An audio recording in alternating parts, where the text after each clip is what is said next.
देखिए, दो तरह की बातें हमको शास्त्रों वेदों में सुनने को मिलती हैं। पहली बात ये कि बिना कामना को छोड़े आप भक्ति नहीं कर सकते।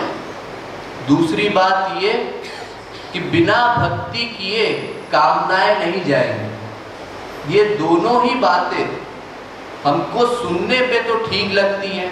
ये भी बात ठीक है कि जब तक हम भक्ति नहीं करेंगे तब तक कामनाएं कैसे जाएंगी, भक्ति करने से ही तो कामना जाएगी। और ये भी बात ठीक है कि जब तक कामना को नहीं छोड़ेंगे तब तक भक्ति कैसे करेंगे, फिर तो संसार में ही उलझे रहेंगे। तो सुनने पर तो दोनों ही बातें एक जैसी लगती है, लेकिन सही क्या है? तो पहले कामना को समझा जाए। ये कामना क्या होती है? कामना माने इच्छा, हमारी आसक्ति। ये किस चीज में है? ये तो बहुत सी चीजों में है। कई चीजें हैं, किसी की आसक्ति किसी चीज में, किसी की आसक्ति किसी चीज में। तो ये सबकी अलग अलग जगह पर आसक्ति क्यों है? इसका रीजन ये है कि हम सब श्री कृष्ण ब्रह्म के अंश हैं, आत्मा है, और उनके अंश होने के कारण हमारे पास भी उन्हीं की तरह स्वरूप है, नेचर है। लेकिन हमने उस नेचर को, उस स्वरूप को भुला दिया है। भगवान का एक नाम आप लोगों ने सुना होगा, सच्चिदानंद। इस सच्चिदानंद का मतलब क्या होता है? सत मतलब नित्य जीवन, चित मतलब अनंत ज्ञान, और आनंद मतलब अथाह प्रेम।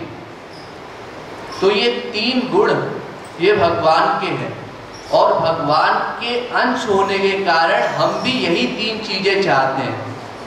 प्रत्येक जीव कभी मरना नहीं चाहता, सब व्यक्ति आनंद चाहते हैं, सब ज्ञान चाहते हैं। तो इसी के कारण हम लोग इतने प्रयत्न कर रहे हैं। लेकिन हमारा ये जो प्रयत्न है ये पक्का नहीं है। क्यों? क्योंकि अभी तक हमारे मन ने ये संकल्प किया हुआ है कि संसार में ही सुख है। अगर हमारा मन ये स्वीकार कर ले कि हमको संसार से सुख नहीं मिलेगा, तो हम अपने आप संसार में सुख ढूंढना बंद कर देंगे। लेकिन अभी तक ऐसा नहीं हो पाया। अभी तक हमारे मन की आसक्ति संसार में ही है, कामना संसार की ही है हमको। और इसीलिए वेदों में तो यहाँ तक कह दिया कि उपासते पुरुषम ये यह कामा।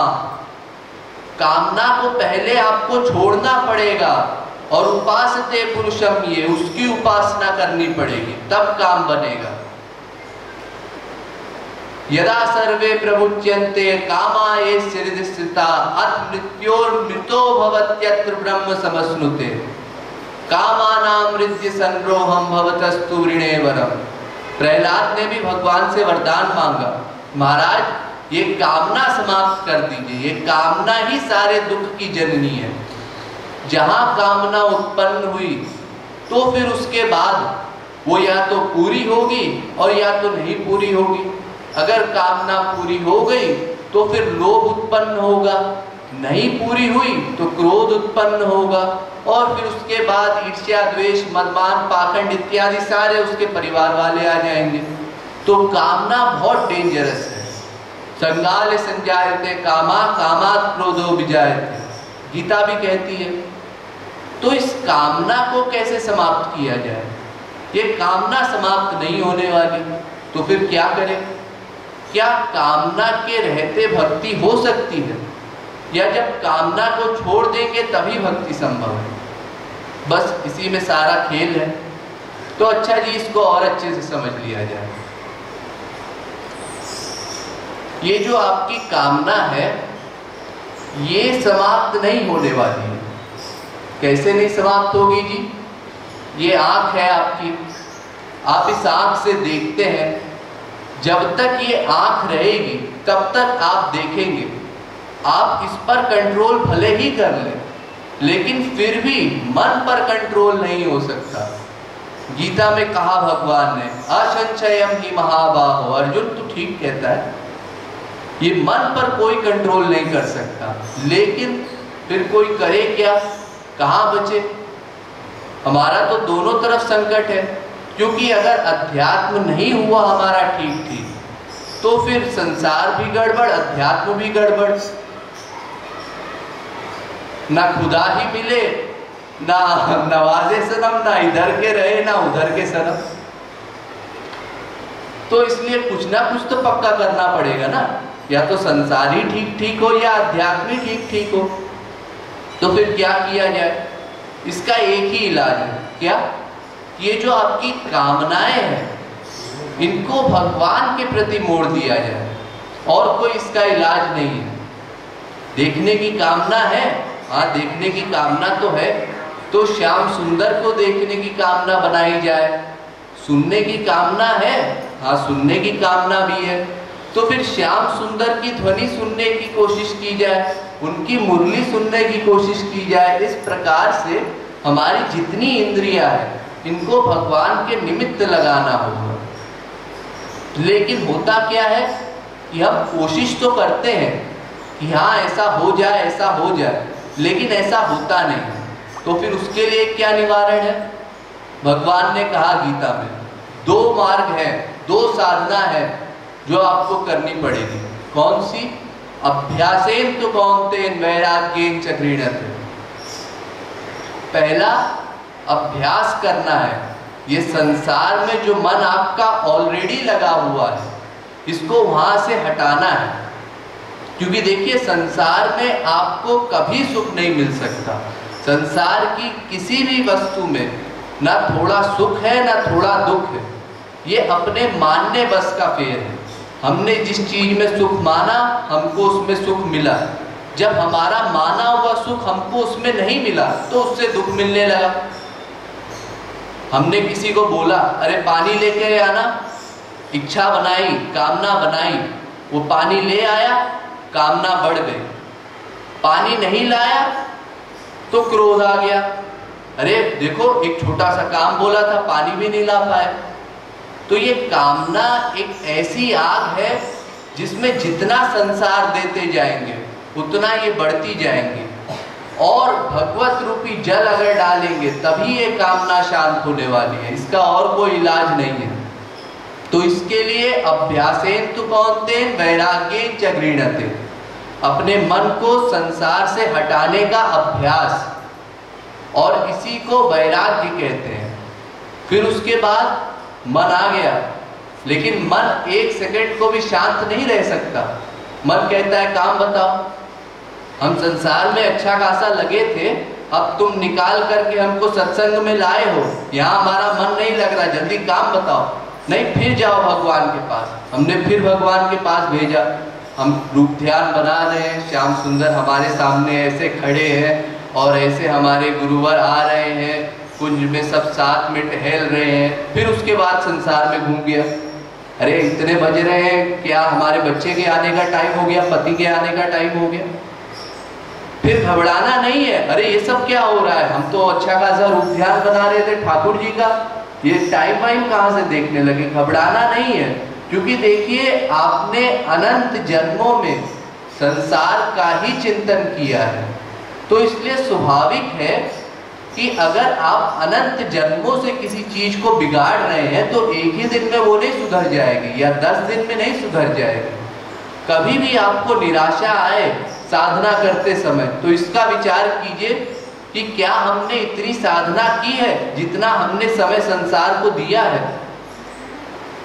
कभी संसार में समय देते वक्त तो आपके दिमाग में ये विचार नहीं आता कि यदि इतना समय हम संसार को दे रहे हैं कुछ और भी करना चाहिए, तब ऐसा विचार आपको नहीं आएगा। बस उसी समय आएगा जब आप अध्यात्म में चल रहे हैं।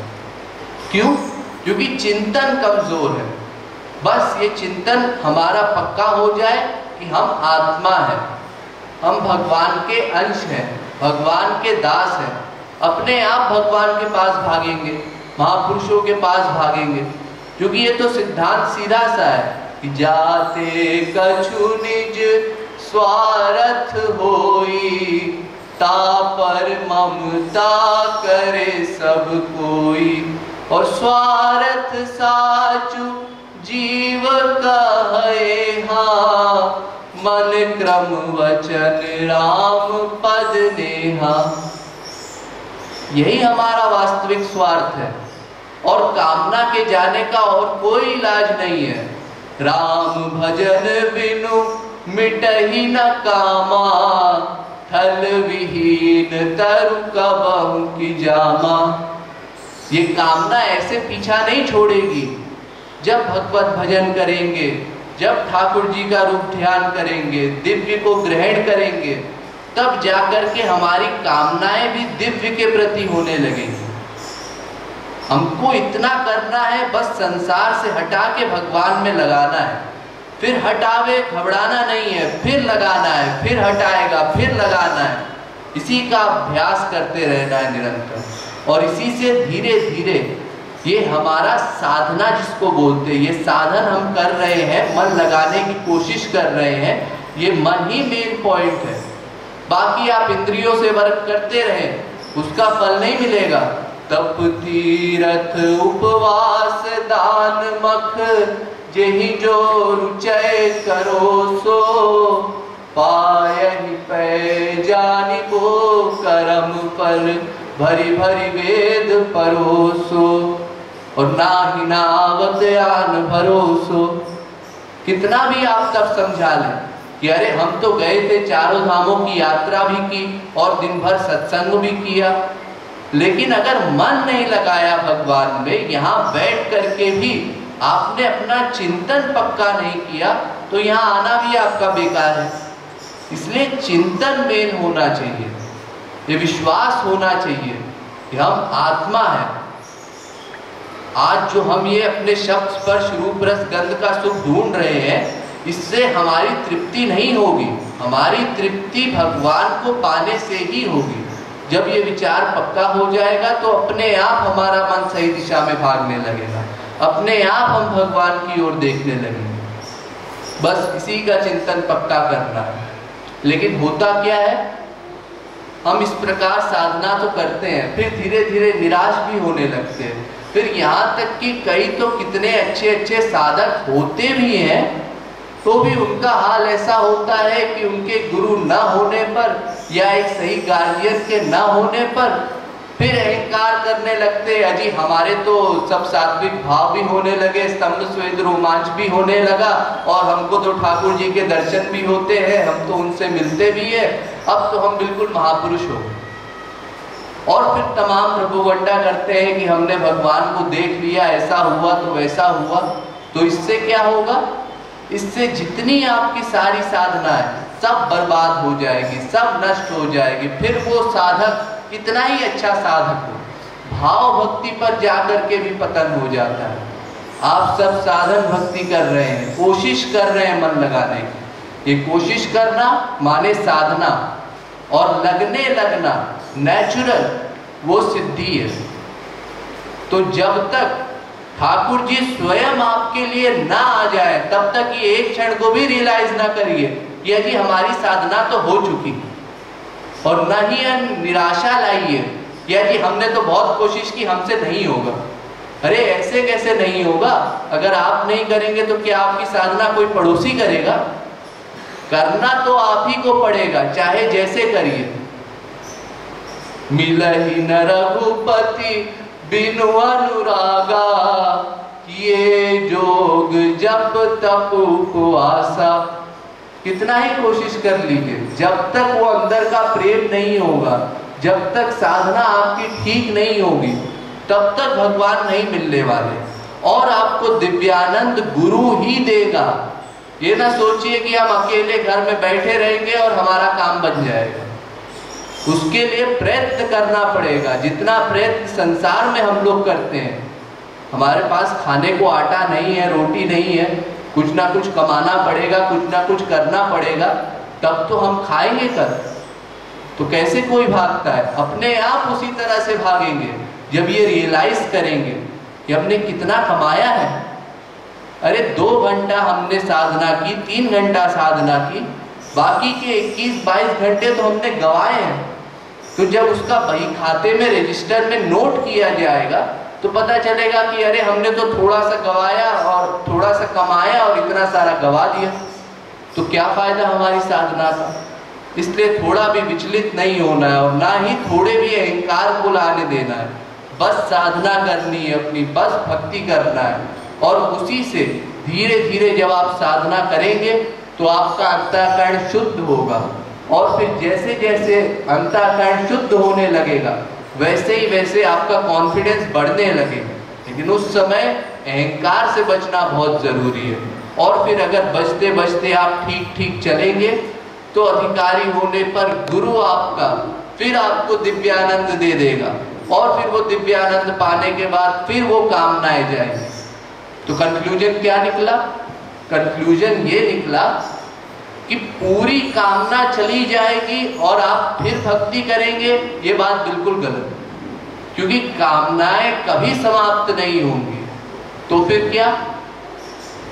पहले भक्ति कीजिए, कोशिश कीजिए अपने मन को लगाने की, फिर वो संसार में भागेगा, फिर घबराना नहीं है, फिर लगाना है, और फिर धीरे धीरे लगते लगते आपकी कामनाएं भगवतमय हो जाएगी। तो वही कामना जो संसार में निंदनीय थी, भगवान के प्रति वही कामना उपासना कहलाती है। उपासना माने भगवान के पास जाना। कितना पास गया, कितना पास किया, ये आप अपने आप अंदर से अनुभव करेंगे, वो किसी को बताना नहीं पड़ेगा। और ये भी नहीं है कि सब मरने के बाद मिलेगा। अजी हमारे गुरुजी ने तो कहा है कि सब मरने के बाद इकट्ठा हमको मिलेगा। जितना आप करेंगे, जितना आपका अंतःकरण शुद्ध रहेगा, बस उतना ही आपको अगले जन्म में मिलेगा। इसलिए जब तक ठाकुर जी स्वयं आकर के अपने पीतांबर से आपके अश्रुओं को ना पोछे, ये ना समझिएगा हमारा काम हो चुका।